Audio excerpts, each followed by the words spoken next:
मेरा नाम नाहिद है। मैं अमेरिका के शहर न्यू ऑर्लिन में रहती हूँ। मैं इस शहर में यूनिवर्सिटी एडमिशन के लिए आई थी और करीब 3 साल से मैं यहाँ अकेली रह रही हूँ। मुझे खुद को फिट रखने का बहुत शौक है, इसीलिए मैं सुबह रोज 3 किलोमीटर रन करती हूँ। सिर्फ रनिंग ही नहीं करती, मुझे और भी बहुत सी स्पोर्ट्स में इंटरेस्ट है। रोज रनिंग के ठीक बाद मैं अपने मेल फ्रेंड्स के साथ बॉक्सिंग और मार्शल आर्ट्स की प्रैक्टिस करती हूँ। मेरी इन्हीं आदतों की वजह से काफी लोग मुझे टॉम बॉय समझते हैं, क्योंकि मैं हमेशा लड़कों के साथ ही रहती हूँ और मेरे सारे दोस्त भी लड़के ही हैं। आपको ये जानकर हैरानी होगी कि मैं हमेशा से ऐसी नहीं थी। जी हाँ, मैं एक नॉर्मल सी लड़की थी जिसके लड़कियों वाले ही शौक थे। चलें, आपको मैं बताती हूँ कि मेरी पर्सनालिटी में इतना बड़ा चेंज कैसे आया। ये बात 3 साल पहले की है, जब मैंने इस शहर में बस शिफ्ट ही किया था। कॉलेज स्टार्ट होने के साथ साथ मैंने एक पार्ट टाइम जॉब भी करना शुरू कर दिया था। मैं मेरे रेंटेड हाउस से करीब 2 किलोमीटर दूर एक डिपार्टमेंट स्टोर में काम करती थी। एक रात की बात है, वो करीब 10 बजे का वक्त था। मैंने अपनी शिफ्ट कंप्लीट की और स्टोर मैनेजर को उस शाम का सारा हिसाब किताब सबमिट किया। उसके बाद मैं अपने रूम के लिए निकल पड़ी। डिपार्टमेंट स्टोर से मेरे रूम तक का रास्ता अमूमन काफ़ी सुनसान ही रहता था और रात के 10 बजे तो वहाँ पर कोई भी टैक्सी या पब्लिक ट्रांसपोर्ट मिलना नामुमकिन सी बात थी। इसलिए मैं रोज़ रात पैदल ही 2 किलोमीटर चल के अपने रूम तक चली जाती थी। उस रात भी मैं अपने रूम पैदल चल के ही जा रही थी, लेकिन अचानक से मुझे थोड़ी बेसुकूनी महसूस हुई। मुझे ऐसा लग रहा था कि कोई मुझे देख रहा है। मुझे बहुत अजीब सी फीलिंग आने लगी। मैं अपनी नॉर्मल रफ्तार से आगे बढ़ ही रही थी कि अचानक मुझे ऐसा लगा कि कोई दबे पांव मेरे पीछे आ रहा है। मुझे जैसे ही महसूस हुआ कि वो इंसान मेरे बहुत करीब आ चुका है, मैं अपनी पूरी रफ्तार के साथ वहां से भागी। मैंने पीछे मुड़कर देखा भी नहीं कि मेरे पीछे कौन आ रहा था। मैं अपने घर तक लगातार भाग कर आई और फटाफट घर में घुसकर घर के दरवाजे बंद कर लिए। मेरी सांस बहुत बुरी तरह चढ़ चुकी थी और मैं बुरी तरह हाँफ रही थी। मैंने अचानक देखा कि एक अजीब सा आदमी विंडो पर नॉक कर रहा है। वो पागलों की तरह हंस भी रहा था।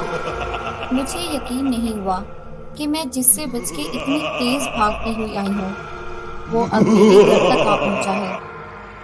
मैंने फौरन ही उस खिड़की का कर्टन डाउन किया और बुरी तरह रोने लगी। मैं बहुत बुरी तरह घबरा गई थी और मुझे समझ नहीं आ रहा था मैं क्या करूं कि तभी अचानक वो आदमी रूम की दूसरी खिड़की से अंदर झांकने लगा। वो मुझे ही घूर के देखता जा रहा था। मैंने जल्दी से उस खिड़की का व्यू भी बंद कर दिया ताकि वो अंदर ना झांक सके। मैं अभी सोच ही रही थी कि मुझे क्या करना चाहिए कि तभी वो मेरे दरवाजे को बुरी तरह पीटने लगा। वो आदमी पागलों की तरह हंस रहा था और मेरे दरवाजे को पीट रहा था। मैंने फौरन पुलिस को कॉल की और अपनी सिचुएशन बताई। पुलिस ने कहा कि वो फौरन निकल रहे हैं और लोकेशन तक 5 मिनट में पहुंच जाएंगे। आहिस्ता आहिस्ता उस पागल आदमी का हंसना और डोर नॉक होना बंद हो गया। मेरी जान में जान आई। वो भयानक पल बस अभी खत्म ही हुआ था कि अचानक मेरे दरवाजे पे फिर से नॉक हुआ। मैं पहले तो डर गई, लेकिन उसके बाद मैंने हिम्मत करते हुए दरवाजे के पास जाके पूछा कौन है। मुझे बाहर से एक औरत की आवाज़ आई और उसने कहा पुलिस। मैंने फौरन दरवाज़ा खोला। मेरे सामने 2 पुलिस ऑफिसर्स खड़े हुए थे, एक मेल और एक फीमेल। मैंने उनको फौरन बताया कि मेरे साथ क्या हुआ है। उन दोनों ने मेरी स्टेटमेंट लेने के बाद मेरे घर के आसपास उस आदमी को ढूंढा, लेकिन उन्हें वहाँ कोई भी नहीं मिला। पुलिस ऑफिसर ने मुझे कहा कि आपको जो भी तंग कर रहा था वो अब शायद यहाँ से जा चुका है।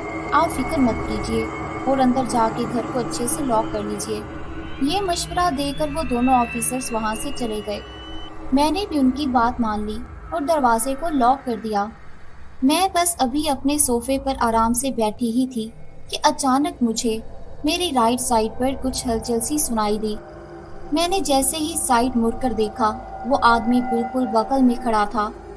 مجھے ڈرا ہوا دیکھ کر وہ پھر سے زور زور سے ہنسنے لگا۔ تبھی میں زور سے چلائی اور اس سے بچنے کے لیے بھاگنے لگی۔ اس نے فوراً مجھے چھلانگ لگا کر پکڑ لیا۔ وہ پاگلوں کی طرح ہنس رہا تھا۔ تبھی اچانک مجھ میں پتہ نہیں کہاں سے طاقت آئی اور میں نے اس کے منہ پر پورا زور لگا کر ایک مکہ مار دیا۔ وہ درد کے مارے چلایا اور پیچھے ہٹ گیا۔ میرے پاس یہی وقت تھا اور میں اس کے چنگل سے نکل کر تیزی سے بھاگی۔ میں نے خود کو اپنے باتھ روم میں لاک کر لیا۔ میں بہت گھبرا گئی تھی اور صدمے میں تھی۔ میرا فون اس وقت میری پاکٹ میں تھینک فلی ہی تھا۔ میں نے پولیس کو واپس فون ملایا اور ان کو جلدی آنے کو کہا۔ پولیس نے بھی واپس آنے میں مشکل سے 2 منٹ ہی لگائے ہوں گے۔ انہوں نے میرے گھر کا دروازہ توڑا اور آدمی کو پکڑ لیا۔ انہوں نے مجھے بھی باہر آنے کو بولا اور کہا کہ اب سچویشن کنٹرول میں ہے۔ جب میں باہر نکلی تو ہم سب نے نوٹس کیا کہ اس آدمی کے کپڑوں پر خون کے دھبے لگے ہوئے تھے۔ وہ خون کے دھبے اس آدمی کے نہیں تھے کیونکہ اس کو تو کوئی بھی چوٹ نہیں لگی تھی۔ پولیس نے اس کی چھان بین کی تو انہیں اس کی جیب سے ایک چاقو، ایک کٹا ہوا کان اور 3 کٹی ہوئی انگلیاں ملی۔ یہ سب دیکھ کر میرے ہوش اڑ گئے۔ پولیس آفیسرز فوراً ہی اس کو اپنے ساتھ لے گئے۔ اس دن میں نے ریئلائز کیا کہ سیلف ڈیفینس کتنی ضروری چیز ہے۔ میں نے اس دن کے بعد اپنے آپ کو فٹ اور سٹرونگ بنانے کا فیصلہ لیا اور ٹائی کانڈو کلاسز جوائن کر لی۔ اور آج جو آپ 3 سال بعد ایک سٹرونگ لڑکی دیکھ رہے ہیں، وہ اس خوفناک واقعے کا ہی نتیجہ ہے۔